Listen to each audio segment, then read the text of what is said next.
حضرت ابراہیم نے جب دین کے لیے نکلے تو جدوجہد کی، گھر کے اندر بھی گھر کے باہر بھی۔ آپ کے والد کا نام طارق ہے، وہ توحید پرست تھے، ایماندار تھے، پرہیزگار تھے۔ آپ کے چچا کا نام آزر ہے، وہ بت پرست تھے، بت بیچا کرتے تھے۔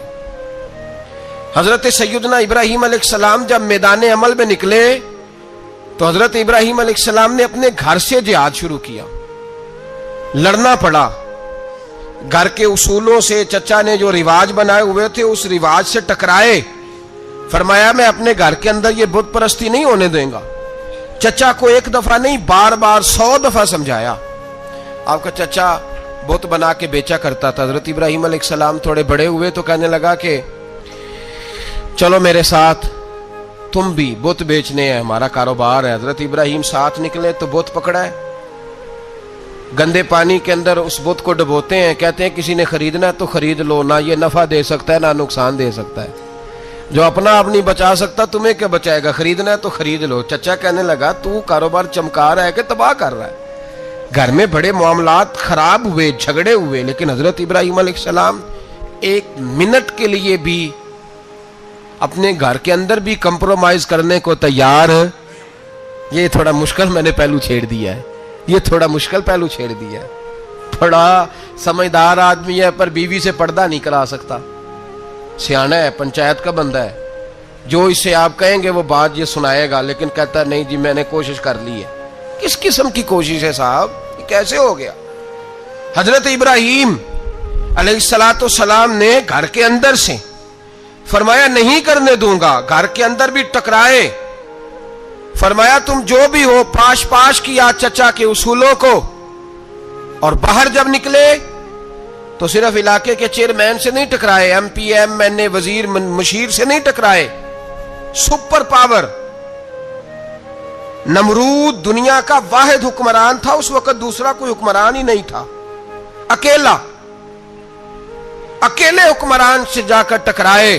کوئی ساتھ فوج نہیں تھی، کوئی ساتھ ان کے طاقت بظاہر دنیا داری کی کوئی نہیں تھی، پر حضرت ابراہیم جا کے ٹکرائے۔ اور میرے رسول پاک صلی اللہ علیہ وسلم نے سند بیان کی، فرمایا افضل الجہاد کلمۃ الحق عند سلطان الجابر۔ فرمایا سب سے افضل جہاد یہ ہے کہ تو ظالم بادشاہ کے سامنے کھڑے ہو کے حق بات بیان کر دے، یہ سب سے بڑا جہاد ہے، یہ سب سے افضل الجہاد کلمۃ الحق عند سلطان الجابر، سب سے بڑا جہاد۔ حضرت ابراہیم کھڑے ہو گئے، سپر پاور سے ٹکرائے۔ یہاں ہم لوگ حکمتوں کا شکار ہیں، دیکھیں گے، کریں گے، سوچیں گے، اور مولوی صاحب کو ویسے کہتے ہیں آپ پرہیز کریں سیاسی باتوں سے۔ بھئی اللہ کے ہر نبی نے جا کے وقت کے ظالم حکمران کو لتاڑا ہے، للکارا ہے، یہ تو مشن انبیاء ہے۔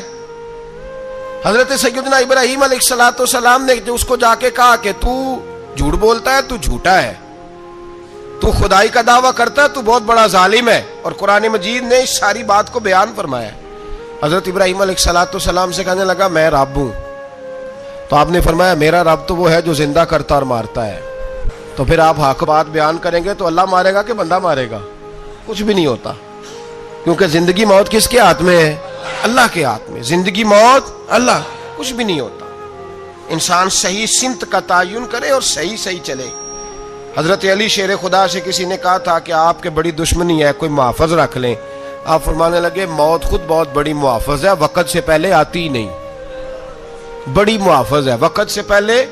علامہ نورانی رحمت اللہ تعالیٰ علیہ کراچی جیسے شہر میں رہا کرتے تھے، جہاں گام گام پہ خطرہ تھا۔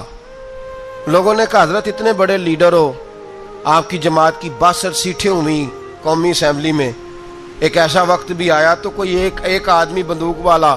آپ فرمانے لگے مجھے ضرورت ہی نہیں، اس لیے کہ جس خدا رسول کے لیے میں نکلا ہوں وہ خود ہی حفاظت کرنے والے ہیں، ضرورت نہیں ان چیزوں۔ تو بھائی حضرت ابراہیم ٹکرائے، اور آپ کا انداز کیا ہے؟ جا کے کہا کہ تو نہیں، خدا وہ ہے جو زندہ کرتا۔ اور اس نے ایک بیوقوفوں جیسی دلیل دی۔ ایک آدمی کو کل پھانسی دینی تھی تو اس کو بلایا، کہنے لگا تجھے کب پھانسی ہے؟ اس نے کہا کل۔ کہنے لگا جا تجھے آزاد کیا، زندگی دی، اس کو چھٹی دے دی۔ ایک عام آدمی بیچارہ بیٹھا تھا، اس کو پکڑ کے نا کہنے لگا اس کی گردن اڑا دو۔ کہنے لگا دیکھ لو میں بھی زندہ کرتا اور مارتا ہوں۔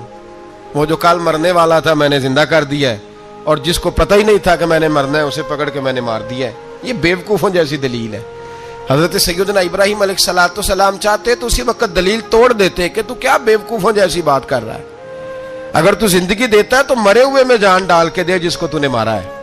لیکن حضرت ابراہیم نے دیکھا کہ بیوقوف ہے، بیوقوفوں سے بحث نہیں ہوتی، دلیل بدل لی جاتی ہے، ان کی عقل کے مطابق بات کی جاتی ہے۔ حضرت ابراہیم فرمانے لگے میرا رب وہ ہے جو سورج مشرق سے نکالتا ہے اور مغرب میں غروب کرتا ہے، تو اگر رب ہے تو تو مغرب سے نکال کے مشرق میں غروب کر۔ فبہت الذی کفر، کافر لاجواب ہو گیا، اس کے پاس اس چیز کا کوئی جواب نہیں تھا۔ علامہ اسماعیل حقی نے خوبصورت فقرہ لکھا ہے، خوبصورت، جان ڈال دی ایک جملہ کہہ کے۔ حضرت سیدنا علامہ اسماعیل حقی رحمت اللہ علیہ فرمانے لگے چونکہ نمرود بیوقوفوں جیسی باتیں کر رہا تھا، اگر وہ یہ کہہ دیتا نا کہ میں سورج کو نکالتا ہوں مشرق سے، میں غروب کرتا ہوں معاذ اللہ مغرب میں نکالتا ہوں، تو آپ اپنے رب سے کہیے کہ وہ مغرب سے نکال کے مشرق میں غروب کرے۔ علامہ اسماعیل حقی فرماتے ہیں رب کریم کی آواز قدرت تھی، مالک حضرت ابراہیم علیہ السلام کے اس، اگر وہ کہہ دیتا اور حضرت ابراہیم دعا کر دیتے تو رب کریم نے فرشتوں کو تیار بٹھایا ہوا تھا، فرمایا اگر یہ کہہ دے میرے خلیل سے کہ سورج مغرب سے نکال کے مشرق میں غروب کرنا ہے تو تیار رہنا، جس طرح خلیل کہیں گے ویسے ہی کر دیں گے۔ واتخذ اللہ ابراہیم خلیلا، ابراہیم ہمارا دوست جو ہوا، جیسے کہے گا ویسے کر دیں گے۔ حضرت سیدنا ابراہیم علیہ السلام کی باتوں کا جب جواب نہ دے سکا، دلیل نہیں بندہ دیتا، پھر لڑائی کرتا ہے، پھر جھوٹے موٹے اعتراض کرتا ہے۔ دلیل ختم ہوتی ہے تو لوگ ذاتیات پہ اترتے ہیں، کہتے ہیں یہ کھانستا صحیح نہیں، دیکھتا صحیح نہیں، دلیل ختم۔ اب ذاتیات پہ اترے، کہنے لگے مجھے پتہ چلا ہے کہ یہ فلانی جگہ گیا تھا تو وہاں جا کے اس نے اس طرح کیا ہے۔ پھر لوگ ذاتیات پہ اترتے ہیں، جب دلیل کا جواب دلیل سے نہیں دے پاتے پھر ذاتیات پر اتر کر حملے کرتے ہیں۔ حضرت ابراہیم کے دلائل کا جواب نمرود نہ دے سکا تو کہنے لگا کہ اس کو آگ میں ڈال دو۔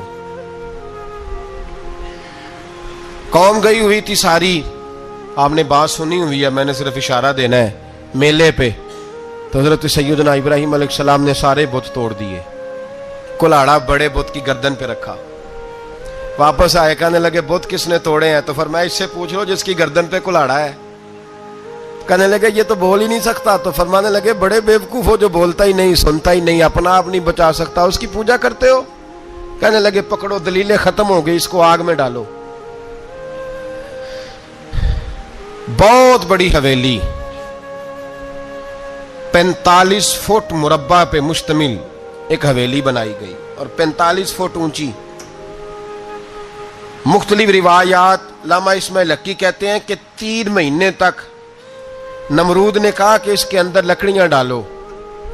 لوگ پوچھنے لگے کتنی دنیا جلانی ہے؟ کہنے لگا بندہ تو ایک جلانا ہے، پر بندہ بڑا تگڑا ہے، ایک بندہ۔ 3 مہینے لکڑیاں ڈالی گئیں، اور لوگوں کی جو تہمات ہوتی ہیں نا وہ بڑی عجیب ہوتی ہیں۔ تہمات میں نے بڑی تفصیل سے رمضان المبارک میں گفتگو کی تھی، بدشگونی، تہمات لوگ لیتے ہیں، اس وقت بھی لوگ تہمات کا شکار ہو گئے، عقیدہ بگڑ جاتا ہے تو وہ عجیب و غریب باتیں کرنے لگتا ہے، تہمات کا شکار ہو گئے۔ بیبیاں نظر مانتی، میں بیمار ہوں، اگر صحیح ہو گئی تو اتنے من لکڑی دوں گی حضرت ابراہیم کی آگ جلانے کے لیے۔ ایک عورت لے کے جا رہی ہے لکڑیاں، تو ایک نیک دل آدمی نے اس سے پوچھا کہاں جا رہی ہو؟ کہنے لگی میں نے منت مانی تھی تو حضرت ابراہیم علیہ السلام کو معاذ اللہ جلانے کے لیے لکڑیاں لے کے جا رہی ہوں۔ تو وہ رب کریم کے بندے کہنے لگے تو ڈھونڈتی رہے گی، تجھے وہ جگہ ملے گی نہیں۔ وہ بی بی کئی مہینے گھومتی رہی، جگہ ہی نہیں ملی جہاں لکڑیاں ڈالنی، ماری گئی۔ تہمات کا شکار ہوئے بہت سارے لوگ، تہمات کا۔ بھائی تہمات دین کے اندر منع ہے، تہمات دین میں کوئی نظر ماننا، کوئی کسی بزرگ کے مزار پہ جا کے سالے ثواب کے لیے کوئی چیز ماننا، یہ تو درست ہوا، لیکن غیر شرعی نظریں مان لینا کہ میں آگ کے گرد چکر لگاؤں گا، میں جناب وہاں جا کے یہ والا تماشا کروں گا، میں دھاگا باندھوں گا، میں رسا کاٹوں گا، میں وہاں گندے ہو سے پانی پیوں گا، ان کی شریعت اجازت، یہ تہمات ہیں، بدشگونی ہے، دین میں ان کی کوئی گنجائش۔ آپ نظر ماننے سے پہلے بھی کسی عالم سے رابطہ کریں کہ میں منت مانگنے لگا ہوں تو کیسے ماننی چاہیے، اس کا طریقہ پوچھیں. ایسے ہی غلط چیز کی منت تھوڑی مان لی جائے گی. بہرحال آمدام برسر مطلب حضرت ابراہیم کے لیے آگ جلائی گئی. 45 فٹ اونچی آگ ہے، پرندہ بھی اوپر سے گزرتا ہے تو نیچے گر جاتا ہے جل کے. اتنے دن لگا کے آگ جلائی گئی. اب حضرت ابراہیم کو جلایا جانے لگا ہے. یہاں تو موجیں ہے نا، جو کسی ادارے کا سربراہ ہے اس کے لیے موج ہے، کسی جگہ آفیسر بن گیا تو موج ہے، پیر صاحب کے لیے موج ہے، علامہ صاحب کے لیے موج ہے، خطیب صاحب کے لیے موج ہے. جلنا کس کو پڑتا ہے؟ وہ علی کوئی نہیں رہا اللہ ماشاءاللہ. وہ لوگ گزر گئے جو تکلیفیں سہ کے کام کرتے تھے، گزر گیا زمانہ. حضرت سیدنا ابراہیم علیہ السلام کو جلایا جانے لگا ہے تو اب اتنی بڑی آگ ہے تو ڈالیں کیسے؟ شیطان نے تجویز دی کہ منجنیق بناؤ. منجنیق بڑے بڑے بانس باندھ کے ان کے نیچے رسا باندھو. وہ جس طرح جھولنے کے لیے جھولا بنایا جاتا ہے، اس طرح ایک منجنیق پرانے زمانے میں اس میں پتھر رکھ کے پھینکے جاتے تھے دشمنوں پہ. وہ منجنیق بنائی گئی کہ دور سے حضرت ابراہیم کو پھینکیں گے. ہاتھ حضرت ابراہیم کے باندھ دیے، پاؤں مبارک باندھ دیے. پوری زمین پہ ایک نام لینے والا خدا کا. اور اس کو آج رسیوں میں جکڑا ہوا ہے. جب پھینکا جانے لگا نا آگ میں، حوریں رونے لگی، فرشتے تڑپنے لگے. اے اللہ یہ کیا ہونے لگا ہے؟ ایک تیرا خلیل اور وہ بھی آگ میں. فرمایا جاؤ جا کے اس سے کہو اگر تمہاری مدد لیتا ہے تو اسے بچاؤ. ہوا کا فرشتہ آیا، کہا ابراہیم اگر تو کہے. او بھائی ان چیزوں کو کہانی سمجھ کے نہ سنا کریں، یہ داستان نہیں، یہ وہ طریقے ہیں جو ہمارے رسول نے ہمیں اپنانے کا حکم ارشاد فرمایا ہے. جو عقیدے، یہ وہ نظریات ہے جو ہمیں اوڑھنے کو کہا گیا. اپنے رب کریم کی رضا پہ راضی رہنے کے یہ وہ خوبصورت مواقع ہیں صوفیاء نے جن کو بنا کر سمجھا کر ہم تک پہنچایا ہے. یہ ہے اہل طریقت کی باتیں. وہ کہتے ہیں یار جس حال میں رکھے راضی رہنا ہے. حضرت ابراہیم علیہ السلام کو پھینکا جا رہا ہے، فرشتہ آیا، اے اللہ کے خلیل اگر حکم دو تو اتنی ہوا چلاؤں کہ نمرودی جل جائیں سارے، آگ ان پہ پھینک دی جائے. آپ نے فرمایا تو جا، تجھ سے مجھے کوئی کام نہیں. تھوڑی دیر کے بعد پانی کا فرشتہ آیا، کہا حضور اتنی بارش برساؤں گا کہ آگ بجھ جائے گی. فرمایا تو جا، تجھ سے کوئی کام نہیں. اب جب منجنیق میں رکھ دیے گئے، آگ میں جانے کا لمحہ ہے، تیاری ہے، حضرت جبریل امین حاضر خدمت ہوئے. کہا ابراہیم کوئی حاجت؟ فرمایا تجھ سے کوئی نہیں.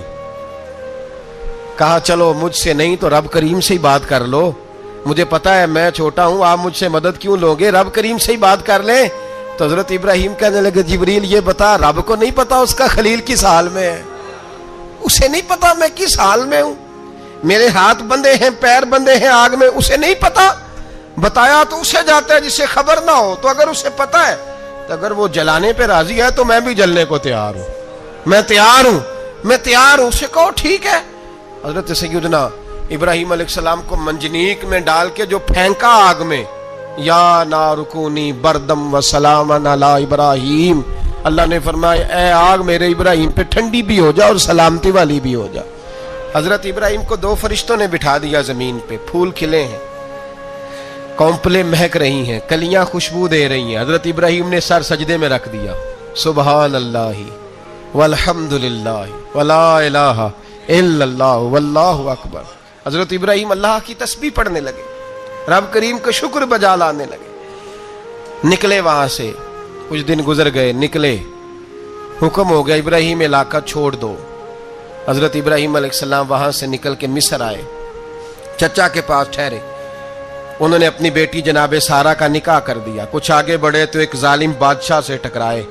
اس نے ایک شہزادی، ایک بادشاہ کی بیٹی قید کی ہوئی تھی، جناب ہاجرہ نام تھا. ان کو قید سے چھڑا کے ساتھ لائے. حضرت لوط علیہ السلام بھی ساتھ.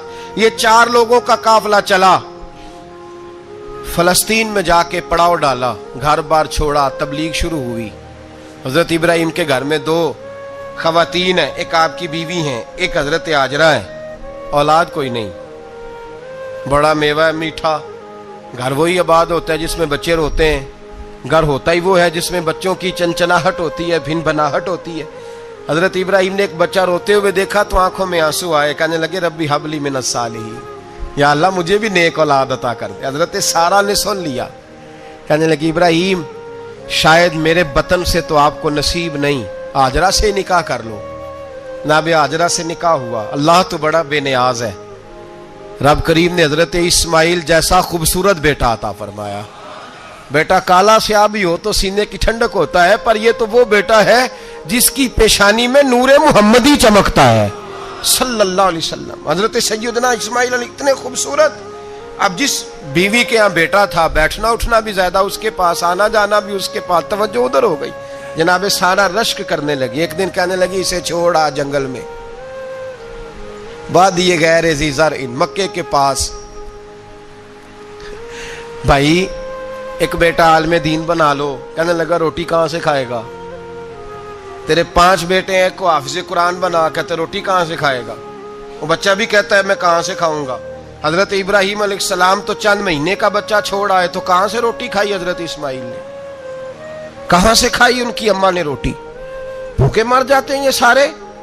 میں بڑی ذمہ داری سے کہا کرتا ہوں کہ جتنی خوبصورت روٹی اللہ کریم دین کے خادموں کو عطا کرتا ہے شاید کسی اور کے نصیب ہوتی ہو، لیکن ہم لوگ توجہ ہی نہیں کر رہے، ہمارا ذوق ہی نہیں بن رہا، ہم یہ محنت ہی نہیں کر رہے کہ قوم کو مستند علماء کی ضرورت ہے، علاقوں کے علاقے خالی ہیں، ادھر ہمارا مزاج ہی نہیں بن رہا، توجہ ہی نہیں دین کی خاطر۔ اور پھر چلے بچے تو بعد کی بات ہے نا، جو ابھی خود جوان ہے وہ بھی یہ دعا، ایک صاحب مجھے کہنے لگے میں دعا مانگ رہا ہوں اللہ مجھے بیٹا دے تو میں اسے دین پہ لگاؤں گا، تو میں نے کہا آپ بھی بوڑھے نہیں ہوئے، آپ خود ہی لگ جائیں، بیٹا تو ابھی آئے گا تو لگے گا نا، تو آپ تو اس وقت ہے تو آپ تو پہلے لگے نا صاحب، 2 گھنٹے تو نکال کے آئے، دین سیکھنے کو کافی ہے۔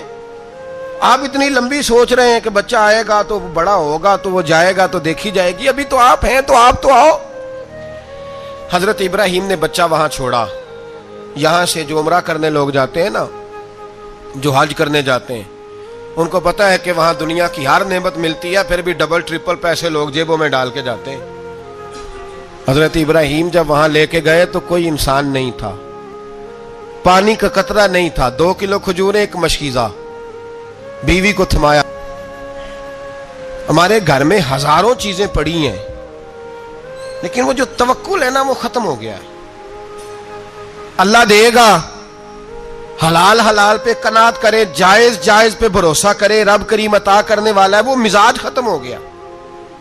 حضرت سیدنا ابراہیم علیہ السلام 2 کلو کھجوریں، 1 مشکیزہ پانی کا دے کر کے، اور وہاں بٹھایا آپ نے اپنے بچے کو اور اپنی زوجہ جناب ہاجرہ کو، اور بٹھا کر کے یہ واپس پلٹنے لگے تو حضرت ہاجرہ سلام اللہ علیہ نے آواز دی، کہا ابراہیم کس کے سہارے پہ چھوڑ کے جا رہے ہو؟ جہاں آب زمزم کا کنواں ہے نا، جو لوگ گئے ہیں جنہوں نے صفا مروہ کی صحیح کی ہے، صفا مروہ سے باہر نکلے نا، سرکار کی ولادت کا مقام ہے، اس جگہ پہ آب زمزم کا کنواں تھا، وہاں حضرت سیدنا ہاجرہ کو بٹھایا، کوئی چیز نہیں، کوئی درخت نہیں، کوئی کھیت نہیں، کوئی پانی نہیں، کوئی کنواں نہیں، وہاں بٹھایا اور بٹھا کر کے نکلنے لگے تو جناب ہاجرہ فرمانے لگی ابراہیم کس کے سہارے پہ چھوڑ کے جا رہے ہو؟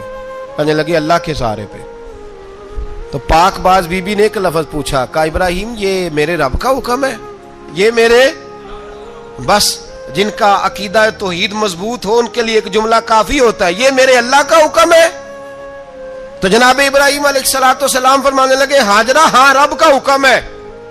جب یہ لفظ کہے تو چاہیے تھا نا حضرت ابراہیم تسلی دیتے، تو بی بی صاحبہ تسلی دینے لگی، عرض کرنے لگی ابراہیم اگر اللہ کا حکم ہے تو پھر آپ ہماری فکر نہ کرنا، اگر یہ رب کا حکم ہے تو پھر ہماری فکر نہ کرنا، جس رب نے ہمیں یہاں تک پہنچایا ہے وہ ہمیں کبھی بھی ضائع نہیں فرمائے گا، پھر فکر نہ کرنا۔ حضرت ابراہیم آ گئے، بات آپ نے سنی ہوئی ہے، اشارہ کرنا مقصود ہے۔ 13 سال میں چلے مان بھی لیا جائے بعض روایات کی روشنی میں کہ آتے جاتے بھی رہے، لیکن مکمل دیکھ بھال اپنے بچے کی پرورش میں پورا حضرت ابراہیم علیہ السلام کا کردار، سارا کردار ماں کا تھا۔ میں جب خواتین کے بارے میں کوئی بات کرتا ہوں تو میں آپ کو اکثر کہتا ہوں کہ یہ صرف بیوی کے لیے حکم نہیں ہوتا، یہ ٹریننگ بیٹی کو دینی اور بہن کو دینی ہے، یہ تربیت کرے اپنے گھر میں۔ میں تجربے کی روشنی میں یہ بات عرض کیا کرتا ہوں کہ بھائی بچے باپ کے فرما بردار اس وقت ہوتے ہیں جب اماں انہیں باپ کا فرما بردار کرتی ہے، اور بچے باپ کے نافرمان بھی تب ہوتے ہیں جب اماں انہیں باپ کا، میں نے اپنے کانوں سے سنا ایک دفعہ ایک بچہ اپنے باپ سے کہہ رہا ہے آپ نے تو ساری زندگی باہر گزار دی، پیسے کمانا کون سا مشکل کام ہے، دکھ سکھ تو سارے اماں نے برداشت کیے، سکولوں میں وہ جاتی تھی، فلانا کام وہ کرتی تھی، فلانا کام۔ اب یہ سوچ اس کی ذاتی تو نہیں، یہ اس کو دی گئی ہے۔ اور اگر اس کو یہ سوچ دے دی جائے کہ اماں کہے کہ میں تو اپنوں میں رہی ساری زندگی، میں نے تو اپنوں میں وقت گزارا، اور تیرا باپ تو کئی دفعہ جنازے بھی نہیں پڑھ سکا، اس نے تو ماں باپ ایسے دفن کر دیے، وہ اگر یہ سوچ فراہم کرے تو پھر بچہ باپ کا فرما بردار ہوتا ہے۔ اور یہ والی روایتیں ہم بیوی کو سناتے ہیں، حالانکہ کس کو سنانی چاہیے؟ بولیے، بہن اور بیٹی کو، بہن اور بیٹی کو سنائیں یہ باتیں، ان کو سمجھائیں، تاکہ آگے جا کے وہ جو گھر ترتیب دیں وہ گھر بڑا عمدہ اور نکھرا ہوا ہو۔ حضرت سیدنا ابراہیم 13 سال کے بعد آئے، چونکہ گھر میں اللہ تبارک و تعالیٰ کی دوستی کا چرچا تھا، اللہ تبارک و تعالیٰ کی محبوبیت کا غلبہ تھا۔ 13 سال کے بعد فلما بالغ معہ سعیا، بیٹا جب اتنا بڑا ہوا کہ سال چلنے لگا، تو حضرت ابراہیم نے اپنے بیٹے کو بلا کے کہا بیٹا مجھے خواب آئی ہے، میں تجھے ذبح کر رہا ہوں، تیری کیا رضا ہے؟ تو حضرت اسماعیل کہنے لگے یا ابت افعل ما تؤمر، ابا جی اللہ جیسے حکم دیتا ہے میرے ساتھ ویسے ہی کریں، جیسے اللہ حکم دیتا ہے ویسے ہی، بولیے، ویسے ہی کریں۔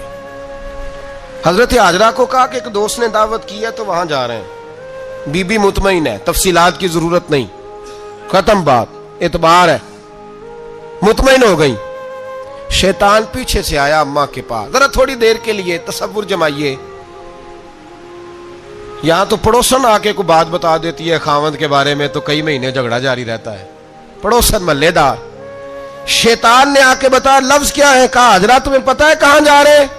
کہا دوست کی دعوت میں۔ تو کہنے لگے دوست کون ہے؟ رب کریم، اور ابراہیم کا خیال ہے کہ اس رب نے مجھے حکم دیا ہے کہ میں ذبح کروں۔ تو حضرت حاجرہ کہنے لگی کبھی باپ بھی بیٹے ذبح کرتے ہیں؟ تو شیطان کہنے لگا ان کا خیال ہے کہ ان کے رب نے حکم دیا ہے۔ تو جناب حاجرہ فرمانے لگی اگر رب نے حکم دیا تو پھر تو مجھے شیطان لگتا ہے، تو مجھے شیطان لگتا ہے۔ کا کیا مطلب؟ فرمانے لگی اگر رب کریم کا حکم ہے تو میرے پاس ایک اسماعیل ہے، اگر 1000 بھی ہوتے میں سارے اللہ کے راستے میں پیش کر دیتا، دے دیتی، مالک کا ہی تو ہے سارا کچھ، اسی کا ہے، اس میں لیت اللہ کی کیا گنجائش؟ حضرت سیدنا ابراہیم علیہ السلام نے بیٹے کے حلق پہ چھری رکھ بھی دی اور چھری چلا بھی دی، رکھ بھی دی، اور وہ تو اللہ کریم نے فرمایا یا ابراہیم قد صدقت الرؤیا، ابراہیم تو نے خواب سچا کر دکھایا، وہ قیامت تک تیرا نام رہے گا۔ حضرت ابراہیم نے وطن بھی دیا، جان بھی دی، بیٹا بھی، اللہ کریم نے دمبے دیے، فرمایا یہ فدیہ ہے۔ اب یہ قربانی قیامت تک حضرت ابراہیم کے طریقے کے مطابق جاری ہے۔ حضرت ابراہیم بہت بڑے مہمان نواز تھے، بہت بڑے۔ آپ جب مصر میں قیام تھا تو بڑے بڑے لمبے چوڑے لنگر پکتے تھے، لوگ آیا جایا کرتے تھے، بڑا تفصیل کے ساتھ کھانا ہوتا تھا۔